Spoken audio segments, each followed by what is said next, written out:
নিমেষের মধ্যেই কিন্তু পুরো এলাকা পুরে ছারকার হয়ে গেল বীরনগরের দুর্গারামটোলায়। যাই হোক, আমরা এলাকাবাসীদের সঙ্গে একটু কথা বলবো, আগুন কিভাবে লাগলো এবং তাদের দুঃখের কথাগুলো শুনবো। দাদা, এখানে কটা বাড়ি পুড়েছে? 25টা বাড়ি। আপনারও বাড়ি ছিল? আমার 4টা বাড়ি ছিল। তো আগুনটা লাগলো কিভাবে? আগুনটা রান্না করতে যে কোনো আর কার কাছে লেগেছে, কোন বাড়িতে লেগেছে জানা নেই। নেভানোর ব্যবস্থা তো আপনারা করেছিলেন? করে চেষ্টা করেছিলাম, কারো কোনো কাপড় টাপড় যতগুলো ছিল সব করে, কারো কিছু আছে। দমকল এসেছিল? দমকল এসেছিল তো সব পুরো পরে এসেছিল। তাহলে অনেক টাকারই ক্ষয়ক্ষতি হয়ে গেল। অনেক টাকা বলতে গিয়ে মোটামুটি একটা বাড়ির প্রায় 1.5-2 লাখ টাকা করে ক্ষতি হয়েছে। দুটো মোটরসাইকেল পুড়ে গেছে। আমার 3টা খাট পুড়েছে, বক্সটা পাইপ পুড়েছে। আপনারা থাকবেন কোথায় এখন? এখন জানি না কোথায় থাকবো। নদী কাটাতে পরের জায়গাতে সব বাস করেছিলাম, বাড়ি করেছিলাম। সরকার আমাকে কিছু দেয়নি, পাট্টা মাটা দেয়নি। এখন যা বাড়ি ঘর পড়ে আলো, তারপরে এখান থেকে যাবো কোথায়? এখন এরা আবার বাড়ি করতে দেবে না, তো গ্যারান্টি নেই। কোথায় থাকবো না থাকবো আমরা নিজেই ভাবে তার পাইনি। এই পাড়াটার নাম কি? দুর্গারামটোলা। এখানে যটা বাড়ি পুড়েছে, এই বাড়িগুলোতে মোট কতজন লোক বসবাস করতো টোটাল? মোটামুটি 100 জন লোক বসবাস করতো। মানে 100 জন লোক এখন ভিটে মাটি হারা হয়ে গেল। ভিটা মাটি হারা তো 2020-এ হয়েছে। কারো কাছ থেকে কোনো আশ্বাস পেলেন সাহায্যের? না, এখনো তো পাইনি।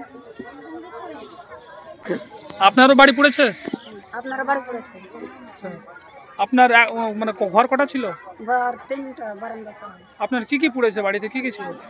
45 মণ ধান ছিল। 45 মণ ধান ছিল। এই ধানগুলো তাহলে আপনারই মনে হচ্ছে? 45 মণ ধান ছিল, সবটাই পুড়ে গেছে। আপনার স্বামী কি করেন?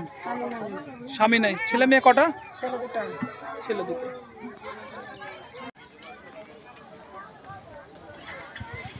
আগুন কতটা ভয়াবহ ছিল, কতটা তেজ ছিল। এই যে আম গাছ দেখছেন একেবারে পুড়ে শুকিয়ে গেছে, ঠিক আছে কিনা, আমগুলো আর খাওয়ার যোগ্য নেই।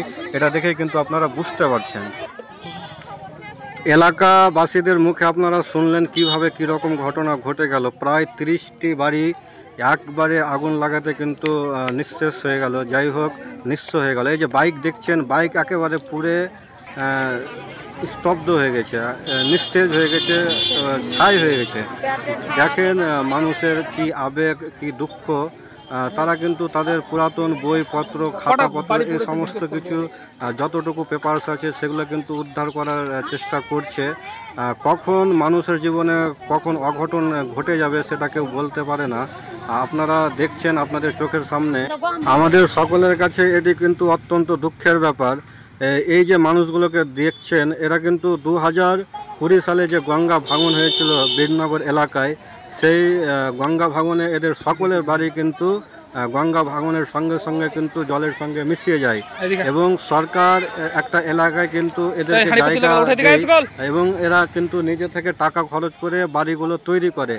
যাই হোক, আজ 2025 কষ্ট করে উপার্জন করে টাকা তারা সবটাই লাগিয়ে কিন্তু বাড়ি তৈরি করেছিল।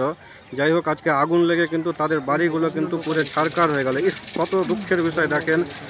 এই যে বস্তার বস্তা ধান সব পুরে কিন্তু নষ্ট হয়ে গেল। এই যে ঘুমানোর খাট কিন্তু পুরে ছারখার হয়ে গেছে।